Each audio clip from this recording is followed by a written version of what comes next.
मित्रांनो, मी S Joshi madam. आजच्या तासाला आपण बघणार आहे रोधांची समांतर जोडणी।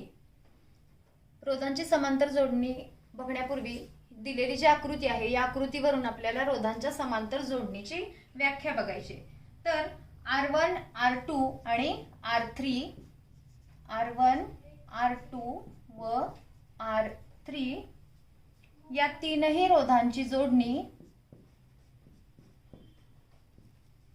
या तीनही रोधांची जोडणी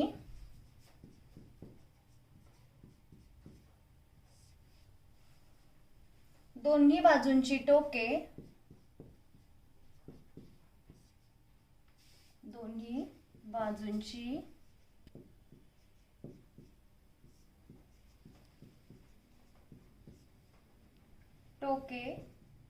त्या बाजूस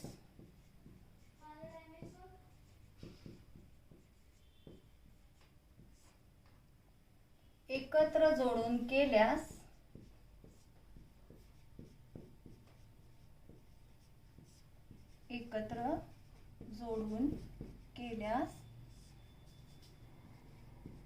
त्या जोडणीला समांतर जोडणी म्हणतात। त्या जोडणीला समांतर जोडणी म्हणतात। बघा आकृतीमध्ये रोध R1 R2 आणि R3 हे जे तीन रोध आहेत त्या तीनही रोधांची जी जोडणी आहे त्या जोडणीच्या जी टोकं आहेत ती टोकं एकत्र जोडलेली आहेत दोन्ही बाजूला, एक या बाजूला आणि एक त्या बाजूला, अशी दोन जी टोकं आहेत ती दोन टोकं एकत्र जोडलेली आहेत। अशी जी जोडणी आहे या जोडणीला म्हणायचं रोधांची समांतर जोडणी। आता याच्यावरून आपल्याला या रोधांच्या समांतर जोडणीचं असणारं समीकरण मिळवायचं आहे। आता आकृतीमध्ये ज्याप्रमाणे आपण रोधांच्या एकसर जोडणीचं समीकरण मिळवलं त्याचप्रमाणे आपल्याला समांतर जोडणीचं समीकरण सुद्धा मिळवायचं आहे। आकृतीमध्ये R1 R2 आणि R3 हे तीन रोध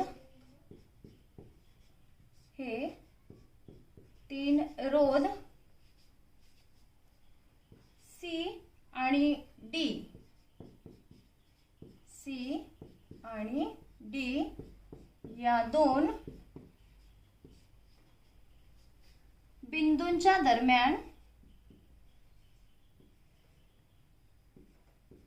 दोन बिंदूंच्या दरम्यान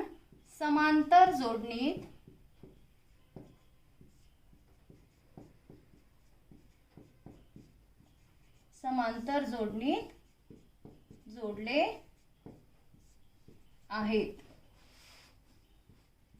बघा आकृतीमध्ये रोध R1 R2 आणि R3 रोध R1 R2 आणि R3 हे तीनही रोध बिंदू C आणि D या दोन बिंदूंच्या दरम्यान समांतर जोडणीमध्ये जोडलेले आहेत। त्याचबरोबर समजा I1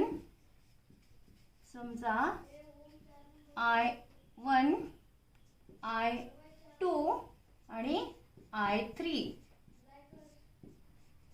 I1 I2 आणि I3 ही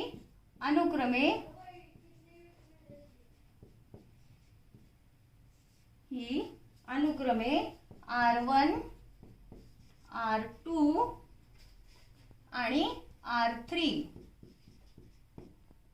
R1 R2 आणि R3 या रोधातून वाहणारी विद्युतधारा आहे। या रोधातून वाहणारी विद्युतधारा आहे।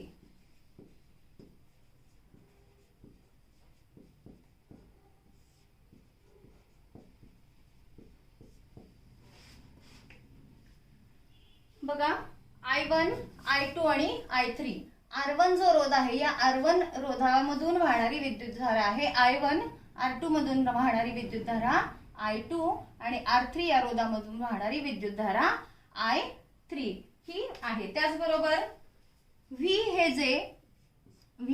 हे बिंदू C आणि D, V हे बिंदू C आणि D या बिंदूंच्या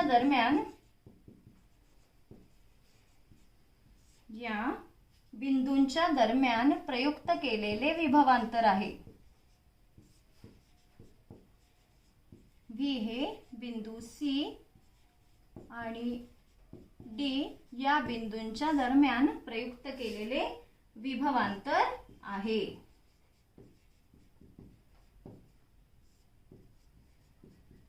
बघा आकृतीमध्ये बिंदू C आणि बिंदू D या दोन बिंदूंच्या दरम्यान प्रयुक्त केलेलं जे काही विभवांतर आहे ते दिलेलं आहे विभवांतर V. आता जो ओहमचा नियम आहे, या ओहमच्या नियमाचा आपल्याला या समीकरणामध्ये वापर करायचा आहे. आता जर I1, I2 आणि I3 ही अनुक्रमे R1, R2 आणि R3 या रोधातून वाहणारी जर विद्युतधारा असेल तर परिपथामधील एकूण विद्युतधारा आपल्याला काढावी लागेल. परिपथातील एकूण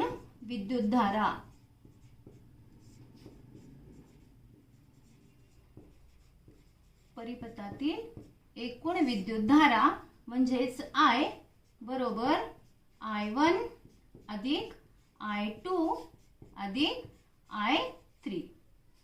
याला आपण समीकरण नंबर 1 असं नंबर देऊया. त्यानंतर समजा RP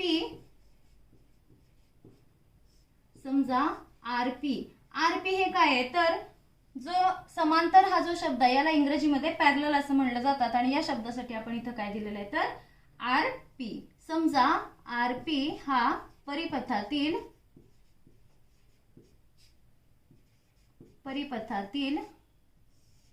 परिणामी रोध आहे. समजा RP हा परिपथातील परिणामी रोध आहे.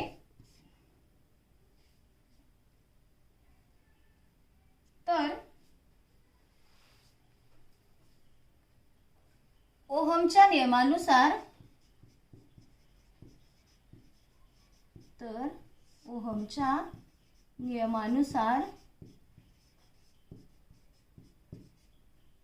बघा ओहमच्या नियमानुसार आपण बघितले पाठीमागच्या याच्यामध्ये V is equal to IR. इथं आपल्याला विद्युतधारा काढायची आहे म्हणून I बरोबर V छेद RP ही समांतर जोडणीमध्ये असणारा रोध आहे म्हणून आपण इथं RP घेतलं. जर I बरोबर V छेद RP असेल तर त्याचप्रमाणे I1 काय येणार आहे तर I1 बरोबर V छेद I1 हे काय आहे तर R1 या रोधाच्या ठिकाणी असणारी विद्युतधारा म्हणून I1 बरोबर V छेद R1.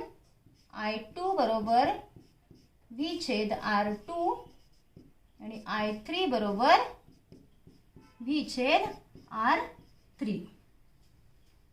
आता या ज्या किमती आहेत या किमती आपण समीकरण नंबर 1 मध्ये ठेवूयात. या किमती समीकरण नंबर 1 मध्ये ठेवू.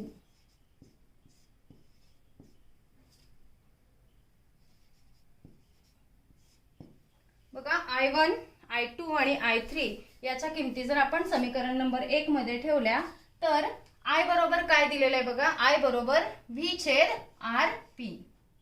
V छेद RP बरोबर I1 ची किंमत आहे V छेद R1 अधिक I2 म्हणजे V छेद R2 आणि R3 म्हणजे I3 म्हणजे V छेद R3.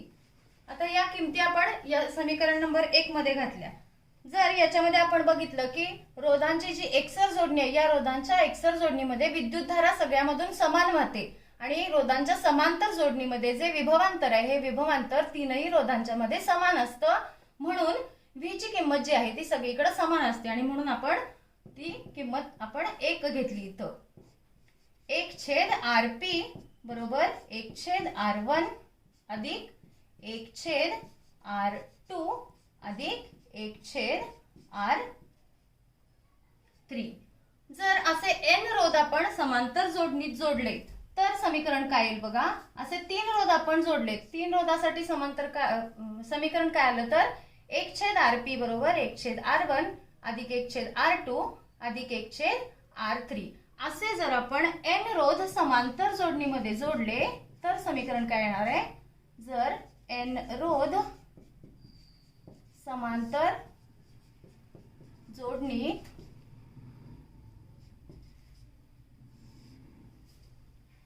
जोडले असतील तर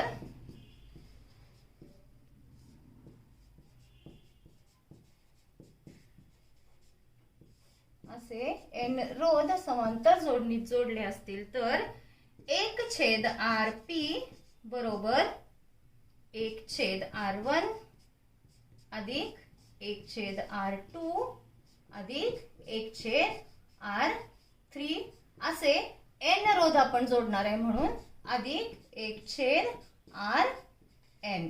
हे झालं आपलं समांतर जोडणीसाठीचं असणारं शेवटचं असणारं जे काही समीकरण की ज्याच्याद्वारे आपण समांतर जोडणीमध्ये असणारा जो रोध आहे त्या रोधाची किंमत आपण काढू शकतो. तर बघा पुन्हा एकदा याच्यामध्ये आपण आकृतीकडे जर बघितलं तर आकृतीवरून आपल्याला हे जे समीकरण किंवा हे जे समांतर जोडणी आहे ही समांतर जोडणी लक्षात येईल. आकृतीमध्ये जोडलेले घटक कोणकोणते आहेत तर रोध R1 R2 आणि R3 हे 3 रोध जे आहेत हे कसे जोडले तर या तीनही रोधांची एक एक टोकं जी आहेत ती एकत्र बिंदू C मध्ये आणि बिंदू D मध्ये एकत्र आलेली आहेत. V जे काय आहे तर हे विभवांतर आहे की जे बिंदू C आणि बिंदू D याच्या दरम्यान वाहणारं विभवांतर आहे आणि ते सगळ्या ह्याच्यामधून समान विभवांतर वाहत असतं. E हे काय आहे तर E ही बॅटरी आहे, इथं की वापरलेली आहे आणि इथं ॲमीटर की ज्याच्यामधून आपल्याला असणारी जी विद्युतधारा आहे ही विद्युतधारा मोजली जाते. R1 या रोधामधून वाहणारी विद्युतधारा आहे I1, R2 मधून वाहणारी विद्युतधारा I2 आणि R3 मधून वाहणारी विद्युतधारा I3. आता ही रोधांच्या जोडणीची व्याख्या बघा परत एकदा. R1, R2 आणि R3 या तीनही रोधांची जोडणी दोन्ही बाजूंची टोके त्या बाजूस एकत्र जोडून केल्यास त्या जोडणीला समांतर जोडणी म्हणतात. आपण आकृतीवरून बघितलेलं आहे. त्यानंतर आकृतीमध्ये R1, R2 आणि R3 हे 3 रोध C आणि D या दोन बिंदूंच्या दरम्यान समांतर जोडणीत जोडलेले आहेत. समजा I1, I2 आणि I3 ही अनुक्रमे R1, R2 आणि R3 या रोधातून वाहणारी विद्युतधारा आहे. V हे बिंदू C आणि D या बिंदूंच्या दरम्यान प्रयुक्त केलेलं विभवांतर आहे. मग हे सगळं दिलेलं असताना याच्यावरून असणारी परिपथामध्ये असणारी एकूण विद्युतधारा काय येणार आहे तर तिन्ही रोधांच्या दरम्यान वाहणारी विद्युतधारा म्हणून I बरोबर I1 अधिक I2 अधिक I3 याला आपण समीकरण नंबर 1 म्हटलं. आता आपल्याला समांतर जोडणीमध्ये असणारा जो रोध आहे तो काढायचा आहे. म्हणून समजा RP हा परिपथातील परिणामी रोध असेल तर जो ओहमचा नियम आहे या ओहमच्या नियमानुसार आपल्याला या समांतर जोडणीमधील रोधाची किंमत काढायची आहे. म्हणून I बरोबर V छेद RP. जर I बरोबर V छेद RP असेल याच्यानुसारच I1 काय येणार आहे तर V छेद R1, I2 बरोबर V छेद R2 आणि I3 बरोबर V छेद R3. या I1, I2, I3 आणि I याच्या किमती आपण समीकरण नंबर 1 मध्ये घालणार आहोत.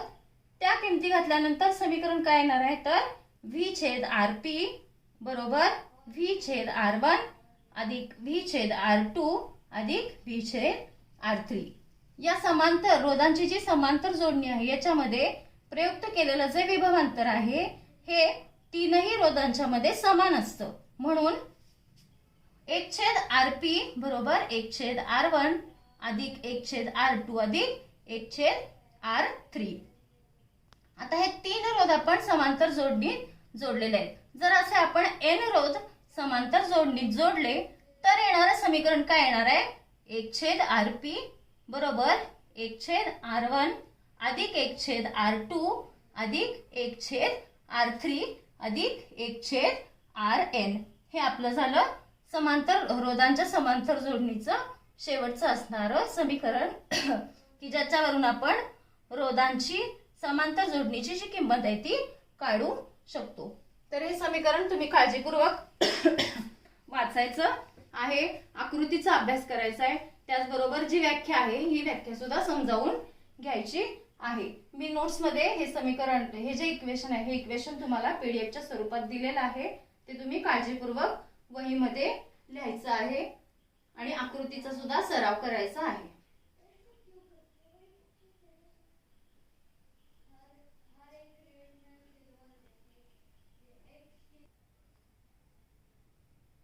यानंतर आपण बघणार आहे रोधांची जी समांतर जोडणी आहे या रोधांच्या समांतर जोडणीची वैशिष्ट्ये. जर दिलेले रोध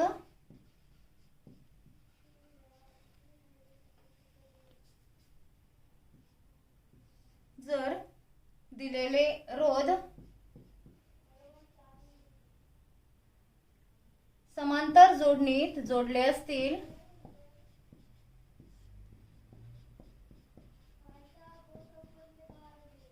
जर दिलेले रोध समांतर जोडणीत जोडले असतील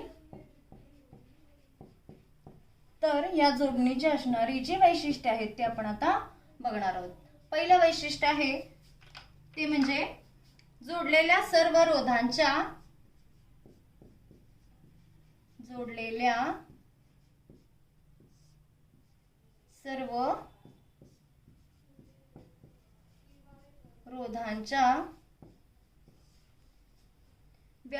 व्यस्तांकांची बेरीज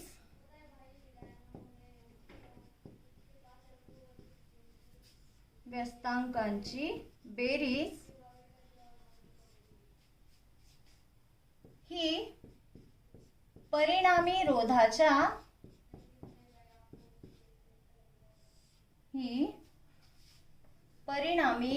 रोधाच्या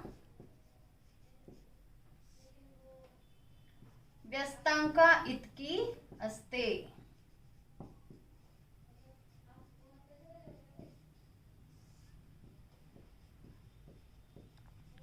बघा पहिलं वैशिष्ट्य काय आहे? जोडलेल्या सर्व रोधांच्या व्यस्तांकांची बेरीज. रोधांचा व्यस्तांक म्हणजे काय? तर जे आपण 1/R1 1/R2 1/R3 हे जे काही घेतलं तो म्हणायचा रोधांचा व्यस्तांक. या रोधांच्या व्यस्तांकांची बेरीज ही परिणामी रोधाच्या म्हणजे जो एकूण रोध आपण बघितला या परिणामी रोधाच्या व्यस्तांका इतकी असते. म्हणजे जे आपण शेवटचं इक्वेशन बघितलं 1/Rp बरोबर 1/R1 अधिक 1/R2 अधिक 1/R3.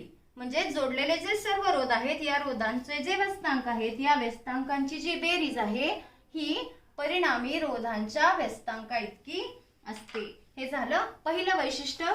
दुसरं वैशिष्ट्य आहे प्रत्येक रोधातून वाहणारी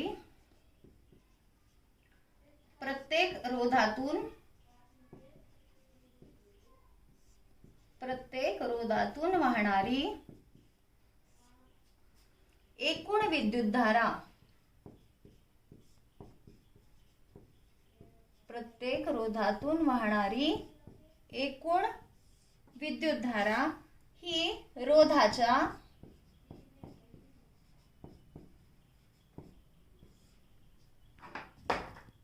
व्यस्त प्रमाणात असते.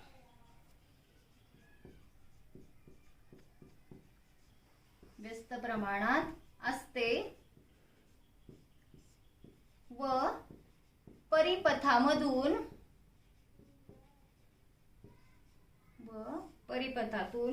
वाहणारी एकूण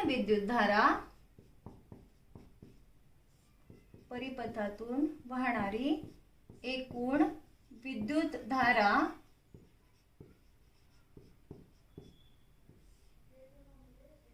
ही सर्व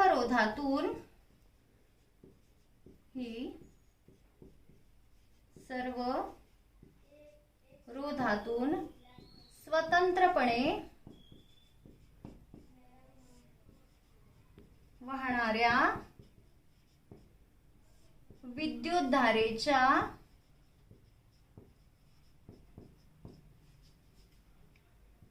विद्युतधारेच्या बेरजे इतकी असते.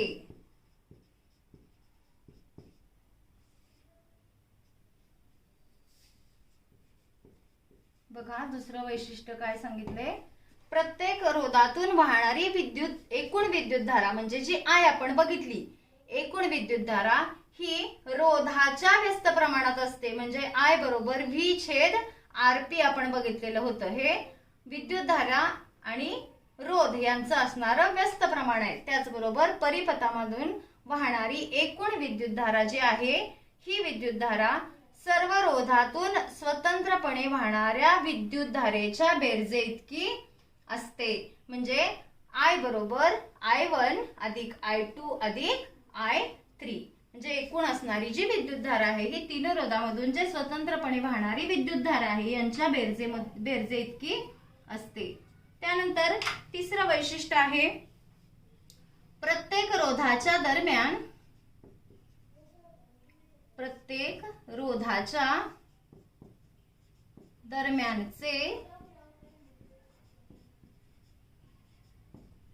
रोधाच्या दरम्यानचे विभवांतर समान असते. जर आपण आकृतीमध्ये बघितलं तर R1, R2 आणि R3 हे तीनही रोध जरी समांतर जोडणीमध्ये जोडले असले तरी त्या तीनही रोधांच्या दरम्यान जे विभवांतर आहे हे विभवांतर समान असतं. एकसर जोडणीमध्ये आपण बघितलं की तिन्ही रोधांच्या मध्ये विद्युतधारा समान असते आणि समांतर जोडणीमध्ये विभवांतर समान असतं. त्यानंतर चौथं वैशिष्ट्य आहे रोधांच्या समांतर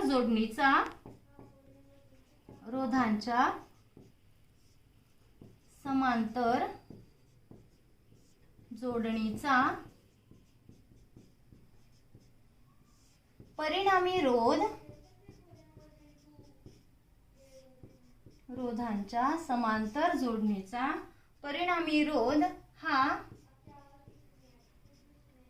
त्या जोडणीतील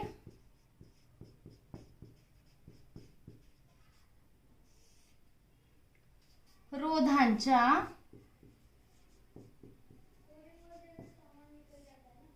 स्वतंत्र किमतीपेक्षा कमी असतो.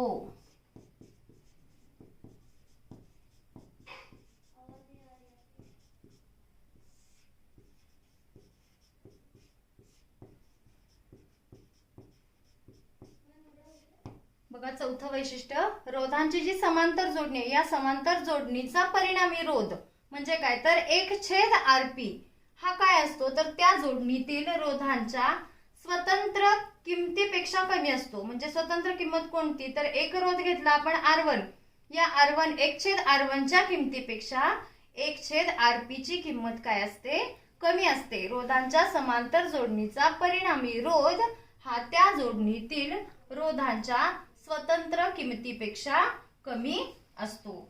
आणि शेवटचं पाचवं जे वैशिष्ट्य आहे ते म्हणजे ही जी जोडणी आहे रोधांची समांतर जोडणी जी आहे ही जोडणी परिपथातील रोध कमी करण्यासाठी वापरतात. परिपथातील रोध कमी करण्यासाठी वापरतात.